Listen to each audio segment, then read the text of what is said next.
God made just one more person just for you, but these days every 2 years he keeps making one more person just for you.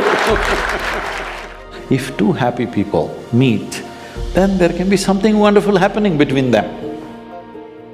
If you just become love, not love somebody, then you will know the nature of love.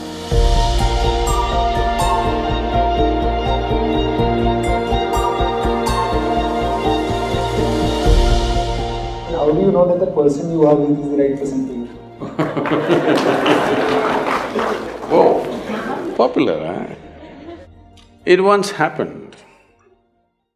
Shankaran Pillai was at the family dinner, and when everybody settled down for dinner, he stood up at the table and announced, "I am going to marry Lucy, who's just across the street." I hope that's not the name. No, it is.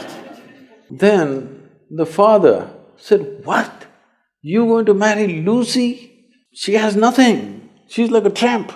You're going to marry that Lucy?" Mother said, "What? You're going to marry that Lucy?" The uncles always pitch in this kind of matters, you know. Uncle said, "What? You're going to marry that Lucy? Have you seen her hair? It looks fake." The aunt, "What? You're going to marry Lucy? She's always painted. You're going to marry that painted woman?" The little boy, the nephew, can't be left out. He said, "You're going to marry Lucy, she doesn't even know what is cricket. How can you marry her?"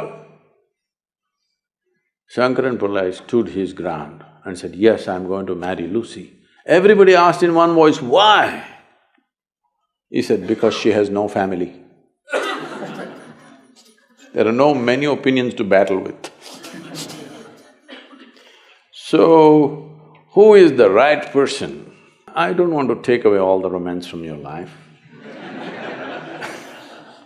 But let me tell you this, there is no right person on this planet. If you get into that kind of unrealistic mindset, "I have found the right person," oh, you will be soon disappointed. You must understand, there is no right person. First thing is to see whether I am the right person. Yes, am I the right person? And there are no right people on this planet.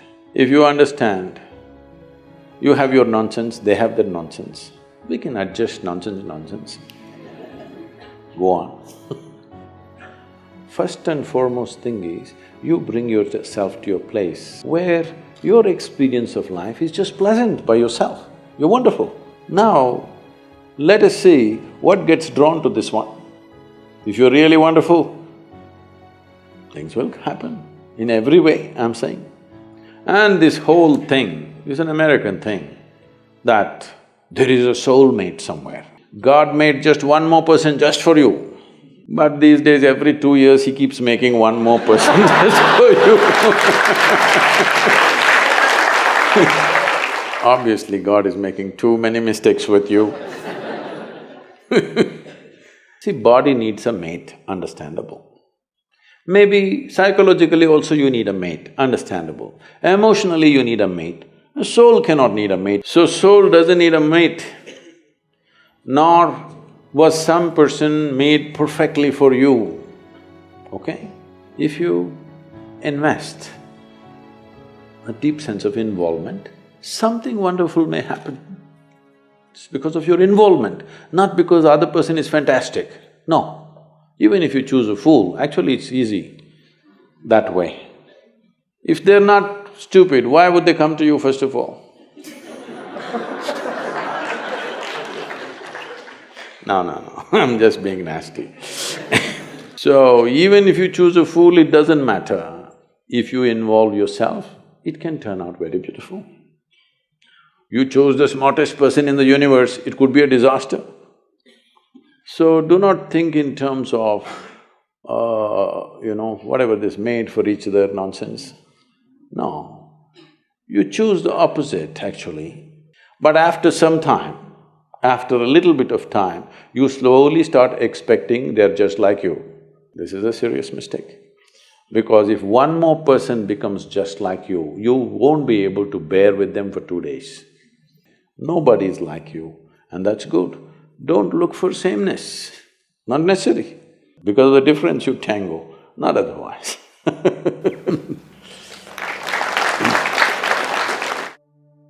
Our mothers have set amazing benchmark. The moment you say mothers, Yeah. they're giving a sound ambience of babies crying. Oh, okay. Perfect. That's the halo effect, I think. Yeah. So they've set quite a big benchmark of being an ideal wife. However, I, or girls of my generation, feel that we cannot be as good as wife our mothers have been. So should I feel that I am falling short in my personal life, or should I feel that I'm not giving enough justice to my marriage once I'm married? How should I feel about this? You know, our center in the United States is in Tennessee. Tennessee is a little one kind of state, okay? Mary Makowski, that's not Romanian, right? No. Mary Makowski got married. And after their honeymoon, they came home and she threatened him that she's going to make a dinner all by herself. I'm sorry, she said she'll make dinner for the new husband. And husband came home from work and she served the dinner and he put it in his mouth and slowly he was chewing on it and went into profound thought. Then she was very excited about this dinner and she said, there are only two things my mother taught me how to cook, the meatloaf and the apple pie. Then he looked at her and said, darling, which one is this?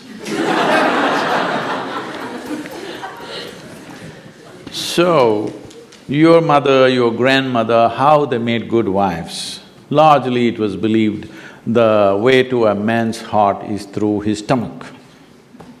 Now today your husband will call Uber Eats and whatever, Quick Picks and this and that and Swiggies and whatever, all right? So, you can't make a good wife based on how your grandmother became a good wife.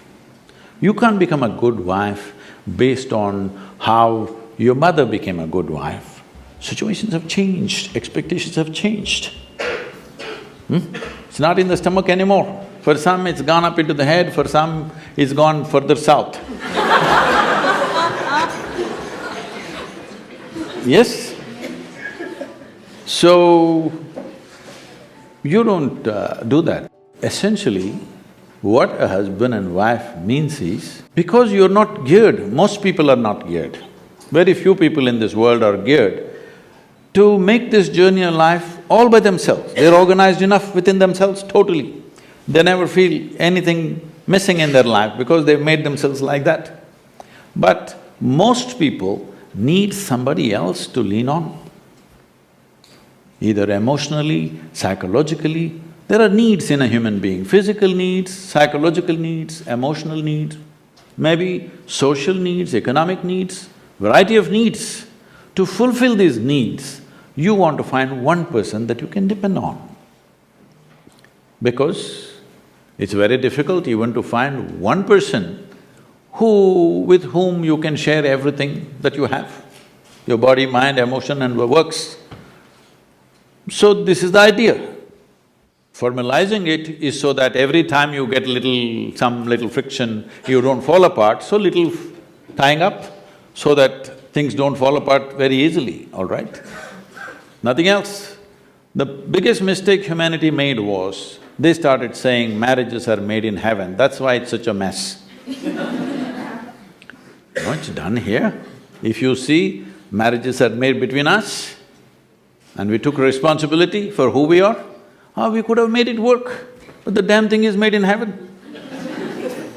Not suitable here, it's because it's alien stuff. Everything is a mess because you think it's made elsewhere by somebody else. If you understand it's made by you for your well-being, to fulfill your needs and your purposes so that you can go through this journey of life with least amount of trouble and friction, then you would handle it more responsibly, isn't it?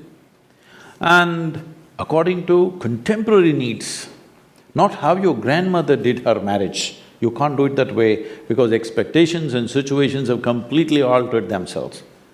So, if you hold somebody who is your friend and who is your need, you must understand.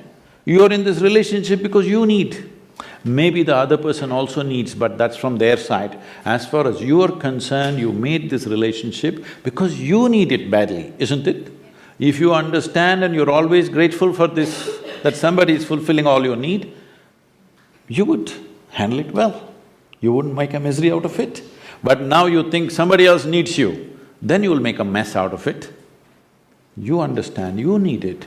Well, the other person also needs to understand he needs it. Now there is a cohesion.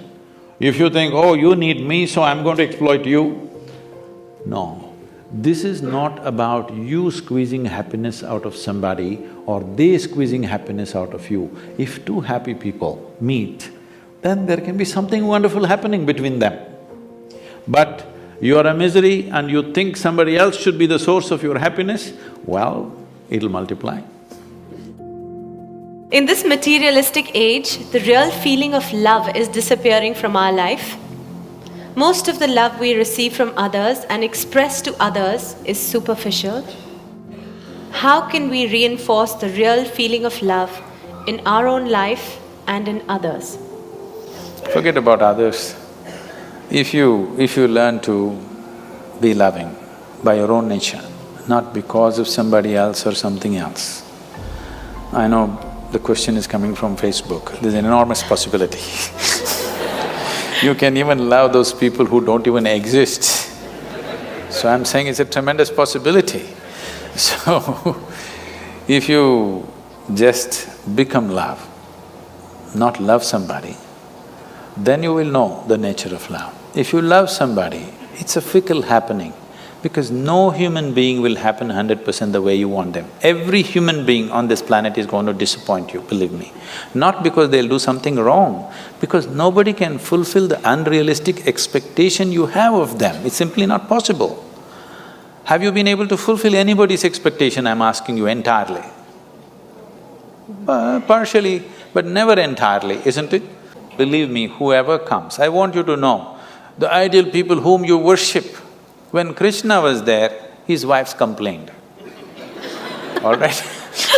Love is not a relationship. A relationship is a different thing. Love is a certain sweetness of your emotion.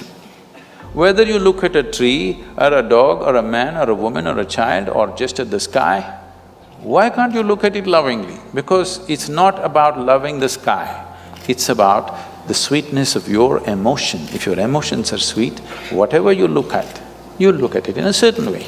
Right now you have nasty emotions, whatever you look at it in a different way. So you have always associated love with somebody. No, this is not about somebody. Love is not something that you do, it is something that you can become.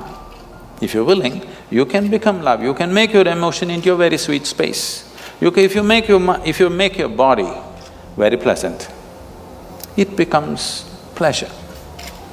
If you sit here, it can be great pleasure just sitting here and breathing. If your mind becomes pleasant, we say this is joy. If your emotions become pleasant, we say this is love. If your very life energies become pleasant, we say this is blissfulness, this is ecstasy. If your surroundings become pleasant, we call that success. Now you're calling your success with somebody as love, that's a mistake. You have a success story with somebody, you're calling that love. No, that is actually success, because that needs lots of management. But for you to be loving, there is no management. If you just make your emotions sweet, your emotions are sweet and it's beautiful to be like this. It's not about anybody. If somebody comes, we can share it. If nobody comes, you can sit here with your eyes closed and still be loving. What's the problem? It is not about somebody, it's not an action. It is not something that you do, it is something that you can become.